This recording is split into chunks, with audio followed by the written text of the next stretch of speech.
Olá! Existe um cenário que, nossa, angustia demais as famílias.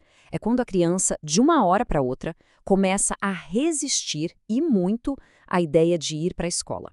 O que fazer numa hora dessas? Vamos mergulhar juntos aqui neste guia para a gente tentar entender o que pode estar por trás disso e, claro, como ajudar. Pois é, essa é a pergunta de US$ 1 milhão, né? A questão central que deixa todo mundo meio perdido. É uma situação bem confusa, muito desgastante, tanto para os pais e cuidadores quanto, claro, para a própria criança.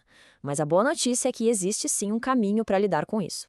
Então, o primeiro passo, e talvez o mais importante, é mudar a nossa perspectiva. Essa resistência para ir à escola, sabe, raramente é manha, manipulação ou preguiça. É muito mais útil pensar nisso como um sinal, um verdadeiro pedido de ajuda que a criança ainda não consegue colocar em palavras. E como é que esse pedido de ajuda aparece? Bom, os sinais costumam ser bem claros e muitas vezes físicos.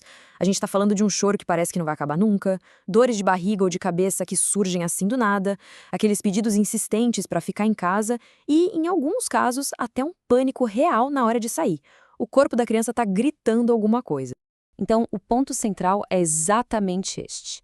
É preciso validar o que está acontecendo.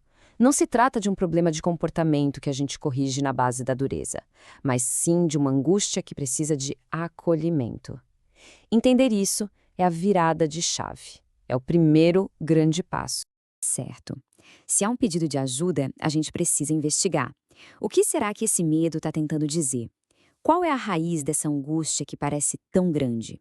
A recusa escolar é exatamente isso que o nome diz. É o corpo encontrando um jeito de botar para fora sentimentos, medos, angústias que a criança ainda não tem, digamos, vocabulário para explicar. É uma comunicação não verbal muito, muito potente. E as causas por trás disso? Nossa, podem ser várias. Pode ser uma ansiedade de separação, aquele medo de ficar longe dos pais, dos cuidadores. Pode ser alguma dificuldade social, sabe? Para interagir com os colegas, fazer amigos. Ou, quem sabe, alguma frustração com uma matéria, uma atividade. Às vezes até mudanças na rotina de casa podem gerar essa insegurança toda. Ok, sabendo de tudo isso, é super importante a gente olhar para as nossas próprias reações. Porque, mesmo com a melhor das intenções, algumas atitudes podem acabar piorando a situação. Existem alguns erros bem comuns que, sem querer, aumentam a angústia da criança. Sabe aquelas frases que saem no automático? Ah, isso não é nada. Ou para com isso, você vai e pronto. Elas são muito, muito comuns. E vêm de um lugar de preocupação, é claro, mas o efeito delas é o de minimizar, de invalidar completamente o sentimento da criança. E o que a criança escuta quando ouve isso? Ela entende que o que ela sente não é importante, que ninguém entende o que está acontecendo. Isso faz com que ela se sinta totalmente sozinha com aquele medo que para ela é gigante. E, por ironia, isso só aumenta a angústia. Então, qual é a alternativa? Se a pressão e a bronca não funcionam, o que é que funciona? A resposta está em uma palavra: acolhimento. Vamos ver como dá para construir essa ponte de segurança para a criança. Esse caminho do acolhimento se baseia em 3 passos bem práticos. Primeiro, escutar, de verdade. Segundo, trazer segurança através da rotina, da previsibilidade. E, por último, criar uma parceria forte com a escola. Vamos dar uma olhada em cada um.